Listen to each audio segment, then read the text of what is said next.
கர்த்தருடைய நாமம் மகிமைப்படுவதாக. சகோதரிகளின் காலை தியானத்திலே உங்களை சந்திப்பதிலே மிகுந்த மகிழ்ச்சியடைகிறேன். அனைவருக்கு என்னுடைய இனிதான காலை வணக்கத்தை தெரியப்படுத்திக் கொள்கிறேன்.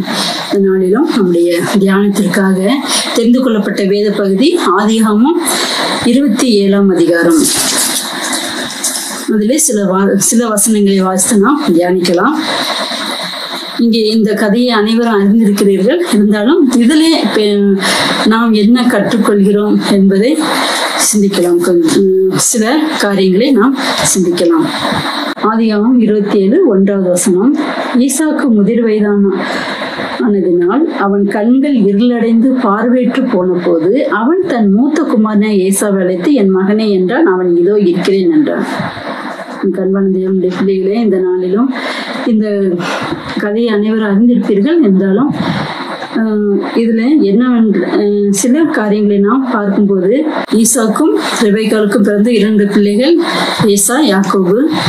இவர்கள் என்ன செய்கிறார்கள்? ஏசா என்ன செய்கிறான்?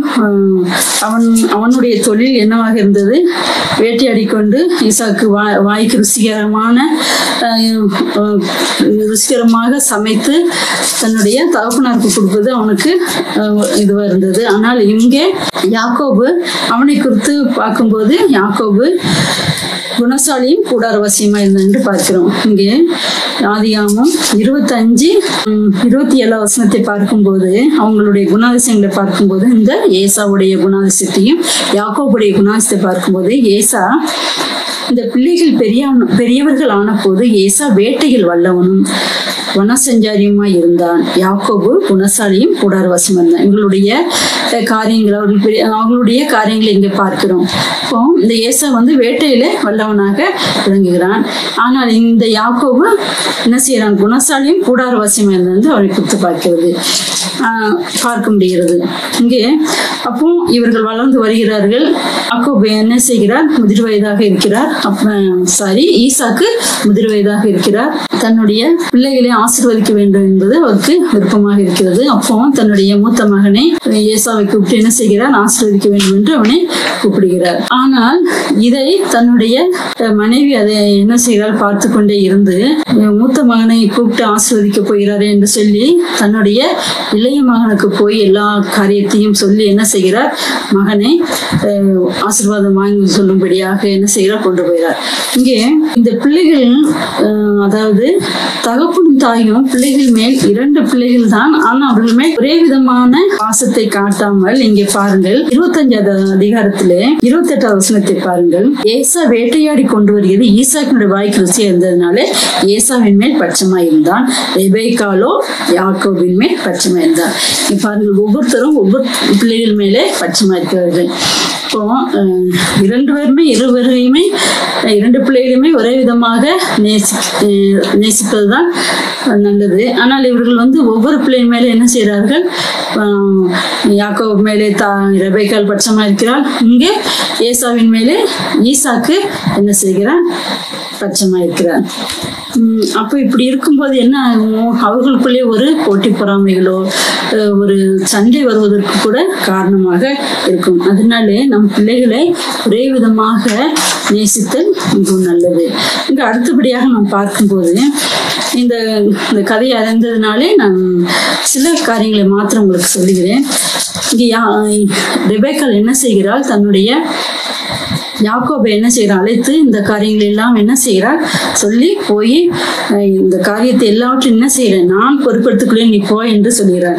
தன்னுடைய மகனுக்கு தந்திரமான காரியங்களை சொல்லிக் கொடுக்கறதுலே பெரிய ஒரு தந்திரமாக வழிநடத்தக்கூடியவளாக இந்த ரெபெக்காள் இருக்கிறார். கண்பானவர்களே, நம்முடைய பிள்ளைகள் தவறான காரியங்களுக்கோ வேற விதமான தவறான காரியங்களுக்கு போகும்போது பெற்றோர்கள் நாம் என்ன செய்ய வேண்டும்? எச்சரித்து அவர்களை கர்த்தருக்குள்ளாக சீர்படுத்தி கர்த்தருடைய வசனத்தின் மூலமாக நாம் என்ன செய்ய வேண்டும்? கொண்டு போகணும்.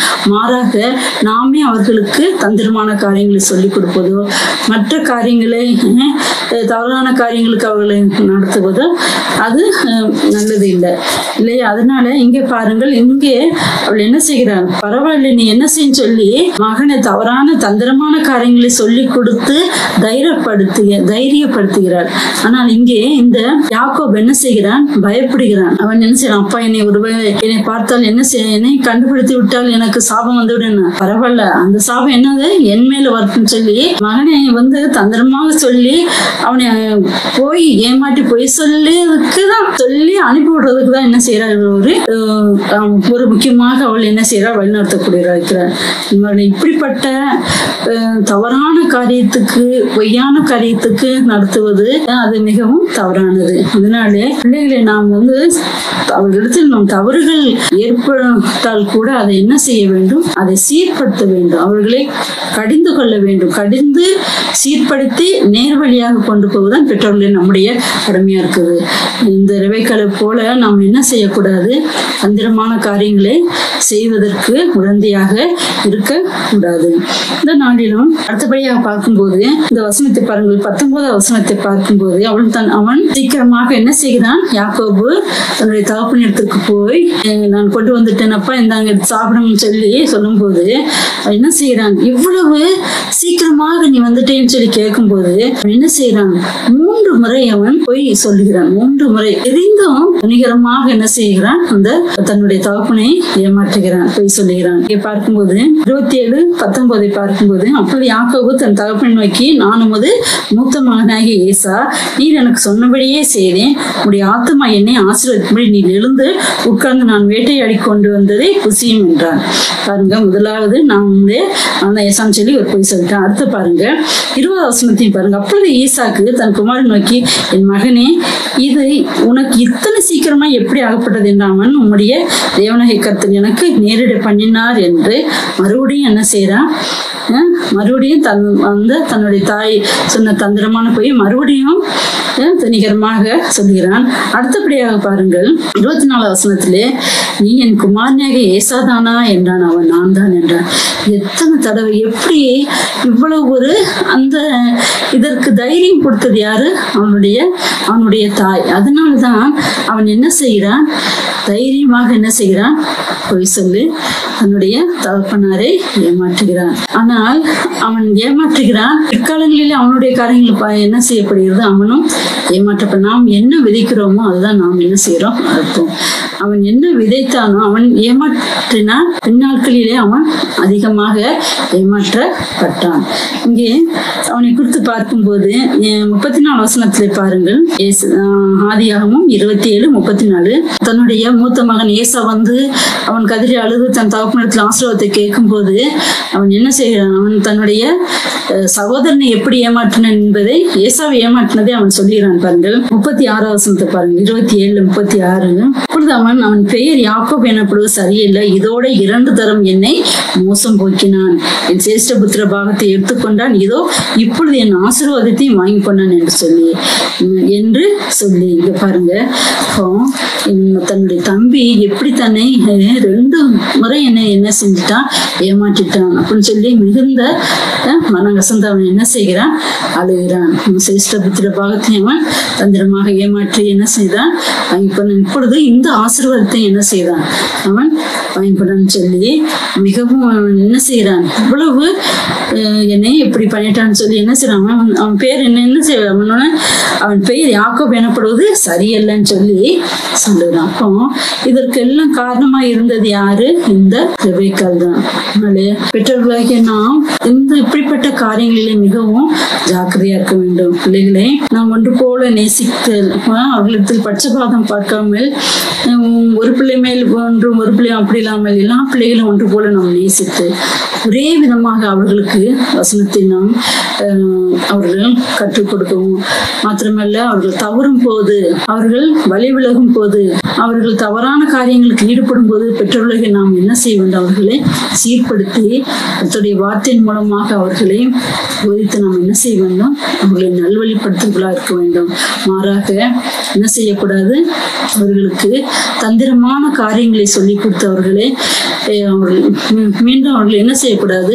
பாவத்துக்குள்ளாக்க கூடாது. ஏனென்றால் அப்படி என்ன தந்திரமான காரியங்களை அது என்ன செய்ய அவர்களுக்கு என்ன செய்யாது? பின் விளைவுகளை ஏற்படுத்தக்கூடியதாக இருக்கிறது. எனவே இப்படிப்பட்ட காரியங்களிலே நாம் கவனமாக ஜாக்கிரதையாக இருப்பது மிகவும் நல்லது. எனவே இப்படிப்பட்ட காரியங்களிலே நாம் நம்முடைய பிள்ளைகளுடைய காரியங்களிலே நாம் மிகவும் ஜாக்கிரதையாக இருந்து அவர்களை வாலிப பிள்ளைகளாக இருப்பார்களே ஆனால் அவர்கள் மேல் மிகவும் கண்ணும் கருத்தாக இருந்து அவருடைய காரியங்களை நாம் என்ன செய்ய வேண்டும், அவர்களை கர்த்தருடைய வார்த்தைக்கு நேராக அவர்களை வழிநடத்தி அவர்களுக்கு செய்ய வேண்டும். அவர்கள் தவறும் போது அதற்கு மாறாக நாம் என்ன செய்யக்கூடாது, அவர்களை தவறுக்கு நேராக வழிகாட்டியாக இருக்கக்கூடாது, அவர்களை சீர்திருத்தக்கூடியவர்களாக நாம் இருக்க வேண்டும். எனவே இது நம்மளுக்கு ஒரு இந்த ரெபெக்காளுடைய வாழ்க்கையிலே நாம் கற்றுக்கொண்ட இந்த ஒரு படமாக இருக்காது. அவளுடைய கடைசி நாட்கள் அவள் பார்க்கும்போது யாக்கோபு தன் மகனுக்கு என்னெல்லாம் சொன்னால் அவன் தன்னுடைய தாய்க்குடைய இல்லாமல் என்ன செய்கிறான், தன்னுடைய சகோதரனுக்கு பயந்து அவன் என்ன செய்ய வேண்டியதா இருக்கிறது. ரெபெக்காள் என்ன செய்கிறாள், தன்னுடைய சகோதரன் வீட்டுக்கு அனுப்பி வைக்கிறாள். அவள் நல்லது என்று நினைத்தானால் எப்படிப்பட்ட காரியங்களால் இங்கே அமைகிறது. நாம் இந்த நாட்களிலே நம்முடைய பிள்ளைகளை நாம் நல்வழிப்படுத்தி கர்த்தருக்கு உகந்தவர்களாக நாம் என்ன செய்ய வேண்டும். இரண்டாவது துணிகரமான அந்த எப்படி அவன் அதாவது யாக்கோபு கேட்கிறார், ஆனா 3 முறை என்ன செய்ய துணிகரமான இப்படிப்பட்ட துணிகரமான பொய்களுக்கும் நாம் என்ன செய்யணும், நம்ம விலைக்கு அந்த தாவீது ராஜா சொன்ன மறைவான குற்றங்களுக்கும் துணிகரமான பாவங்களுக்கும் அடியேன் விலைக்கிட்டாங்கன்னா துணிகரமா பொய் சொல்றாங்க. அந்த பொய் அந்த நிதான 3 தடவை என்ன செய்யறான், இப்படிப்பட்ட பொய்யான காரியங்களுக்கு நாம் என்ன செய்ய வேண்டும், சொல்லாமல் உண்மையான எந்த நேரத்திலும் என்ன சொல்லுகிறது வசனம், எல்லா நேரத்திலும் என்ன செய்ய வேண்டும், உண்மையை பேசுவது நல்லது. இருப்பது அது ஆண்டோடைய பார்வைக்கு மிகவும் நன்மையானதாக இருக்கும். அன்பானவர்களே, இதனால இப்படிப்பட்ட காரியத்திலே நாம் இதெல்லாம் நமக்கு ஒரு நம்முடைய எச்சரிக்கையாக இந்த காரியங்கள் எல்லாம் இந்த சில வேதத்தின் சில அநேக காரியங்கள் நமக்கு எச்சரிக்கையாக நாம் அதை பார்த்து நாம் என்ன செய்யணும்லே சீர்படுத்தி நாம் கற்றுக்குள்ளாக நாம் அதை விட்டு விலகி நாம் முன்னே செல்வதற்காக நமக்கு அநேக காரியங்கள் இதில் கொடுக்கப்பட்டிருக்கிறதுனால இப்படிப்பட்ட காரியங்களை நாம் கர்த்தருக்கு பயந்து வரக்கூடிய நாட்களிலே நம் விதமாக சீர்படுத்தி பிள்ளைகளை நல்லபடியாக வளர்த்து கர்த்தருக்காக நாம் அவருடைய நாமத்துக்கு மகிமைக்காக நாம் வளர்க்க நாம் ஒவ்வொருவருக்கும் கர்த்தர் கிருபை செய்வராக. அவருடைய நாமமே மகிமைப்படுவதாக. ஆமென்.